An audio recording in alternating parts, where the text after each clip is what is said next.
ist so lustig. And I was like, yes!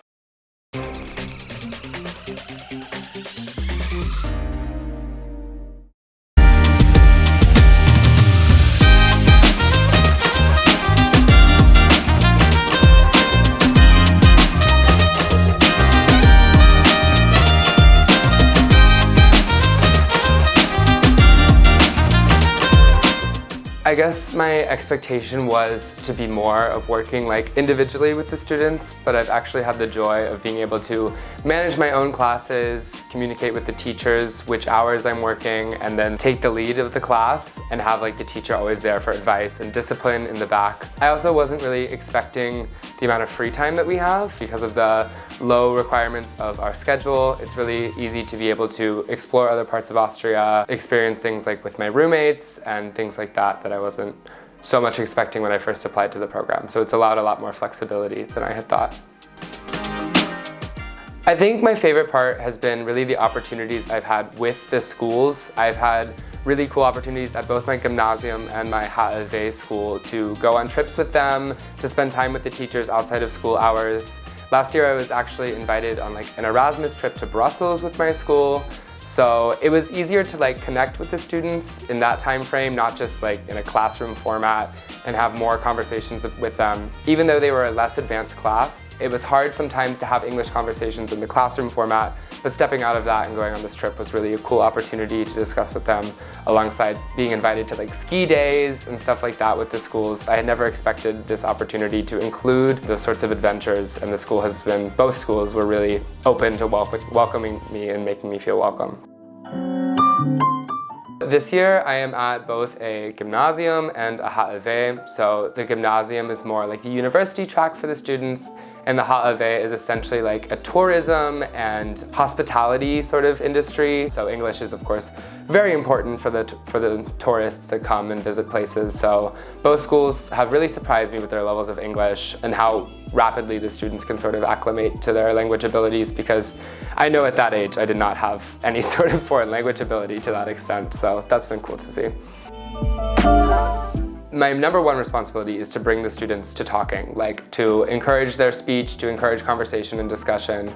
I am in front of the classroom 13 hours a week, scattered through many different age groups, so I'm expected to sort of prepare a topic, be able to facilitate some discussions in English, provide some new vocabulary, talk about my own experiences. It's very flexible, like sometimes I'm recommended to create something in a certain realm, so whether it's tourism or food, things like that, and other times I'm just given free rein for whatever I want to do the hour about. So that's been really nice to be able to sometimes have some direction and other times have my own choice. But essentially it's just sometimes I do a PowerPoint presentation, sometimes I provide an article and we have some discussions about it afterwards. And sometimes I critique the students, but I'm not supposed to like correct any work. I don't have to speak with any parents. It's really about the connection with the students themselves rather than me like going, no, wrong, which would be like less of a close connection, I guess, for my role as a teaching assistant. There's a lot of differences from the way that like the classes are run. In the US, you transfer, you have completely different students in every class as you go throughout your school day. And here, the students stay with each other. The teachers actually don't have their own personal rooms. The teachers stay where they're located. When it comes to like classroom culture, you see some of the very similar things, like, you know, some clicks and, you know, some scrolling on the phone in the back that sometimes I have to be like, stop doing that. But in general, there's a lot of differences because there is the whole school choice kind of idea here where it's not based on where you're living, it's not where you're located when you're born or where your family lives. You can sort of choose out of many different schools in an area. And I find that kind of a cool idea, whereas like in the US, sometimes poorer areas don't get as much funding for their schools and things like that. So the ability to shuffle students around and have them have a little bit more autonomy over it. Although as a 14-year-old, I'm not sure if I would want that autonomy. They seem to be comfortable with the choice they've had in the schools, and I find that it's a pretty decent system. They're a little bit behind compared to the US in the technology aspect of things. If you're looking into this program, get used to writing with chalk. That's what all the schools have, is chalkboards. And the projectors, luckily, can work for me about 95% of the time, so they'll have those. So I guess those are the major differences, because in the US, a lot of my classrooms had like the smart boards and whiteboards, whereas here it's more about, I don't know, individual interactions with the teachers and stuff like that. The classroom sizes are definitely smaller in Austria. They're able to have more one-on-one contact with the students. At least from where I grew up in North Carolina, some of my classes were 30, 35, 40 students large, and here I think my largest was like 24 students, and sometimes they're split in half, so like 12 students for an English class, which was like wild to me, coming from the environment where I grew up. It's an interesting dynamic. It was sort of weird to navigate at first because I wasn't sure where I could stand, but we're on a first name basis. I'm sort of an in-between of a student and a teacher. They feel more comfortable, I guess, talking to me. I feel like I'm kind of a fun activity for them, as I'm not your average teacher who's just gonna give them writing assignments and stuff, and I'm not correcting their homework. So they can feel a little bit more relaxed around me. Although I am a bit strict on the fact that they have to speak English. Like if I hear any, as the dialect they call Deutsch here in Carinthia. So I'm always like, no Deutsch here today. Generally they're cooperative and are ready to talk to me, ask me questions about my life. Sometimes too personal, but it is nice to be able to sort of be a go-between where they can feel comfortable, not be so caught up in their English ability and not be worried about me giving them a participation grade or not, and can just like talk. I'm not their main teacher. I see them less often as their teacher, so I'm more of an external, different activity for them, some variety in their lesson structure, so it allows them to be, I feel like, a little bit more engaged than a typical class day would be, because my experiences are valuable for English learning, and so they're often curious about a lot of that.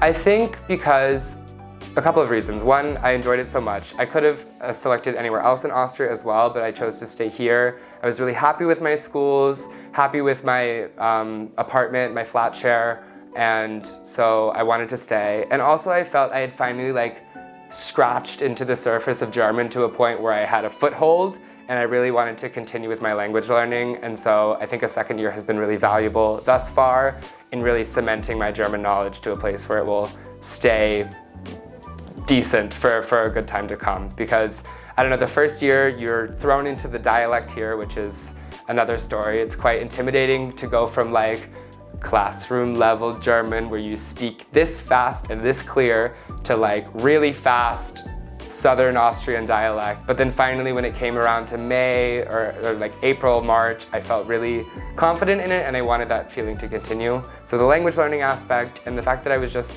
so happy, I felt so fulfilled with being able to interact with the students, being able to do something I like by like working with kids and being able to see them progress through the year. So enjoying it first of all, and then second of all, being able to continue to improve my language skills in a foreign language is something that's really invaluable.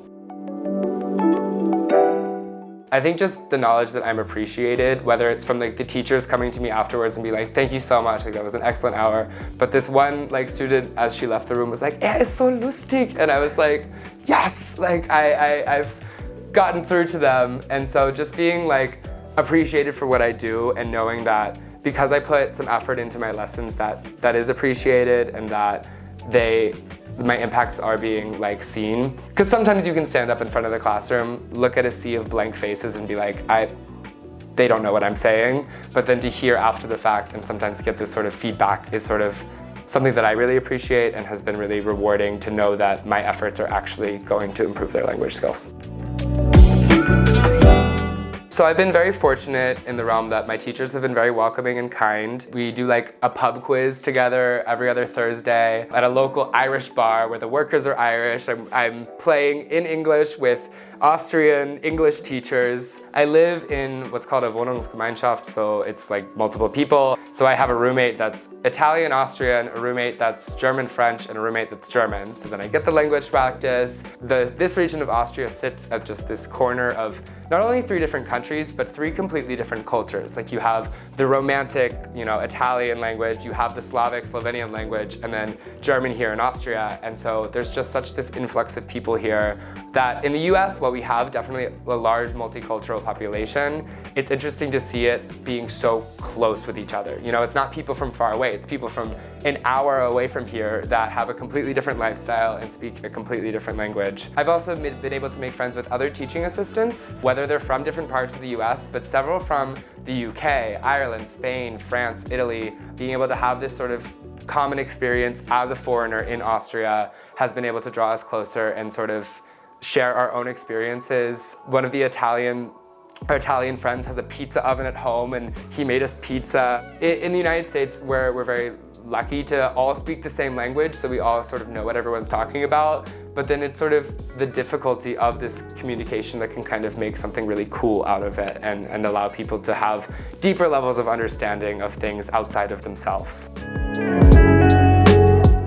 Like, what's not to enjoy? I love skiing, so I've had the opportunity to go skiing. I love hiking, had the opportunity to go hiking. Many of the people, especially like those that I work with and those that I live with, have been very welcoming, very inviting. Even within the first few weeks of my arrival, I felt very welcomed here, despite, you know, seeing a lot of things. Like, I think Vienna was voted the meanest city in the entire world recently. And so, as long as you're not coming here with any sort of assumptions or a chip on your shoulder about Austria, I feel like you should feel welcomed and people will be very happy that you're here, that you're maybe trying to speak their language, and that you're here to help them with English as well, as English is such a valuable currency in this world. So yeah, whether it's skiing, hiking, chilling on the lake here in Klagenfurt, being able to spend time with people my age, like that are at the uni doing a master's, or maybe a bit older that I work with at the school, has been really cool and like opening my eyes to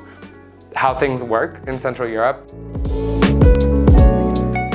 Definitely, I would recommend you be proactive in all communication, whether or not it's through like WhatsApp or emails. The Austrians love an emoji in the WhatsApp messages, don't be confused by it. So being proactive in your communication will allow you to have a better relationship with both your mentor teacher and other teachers in your school. I would also recommend saving a good sum of money before arriving, just because there is a gap of time between arrival and that first paycheck. But then once we do receive the paycheck, it's fine, smooth sailing from then on out.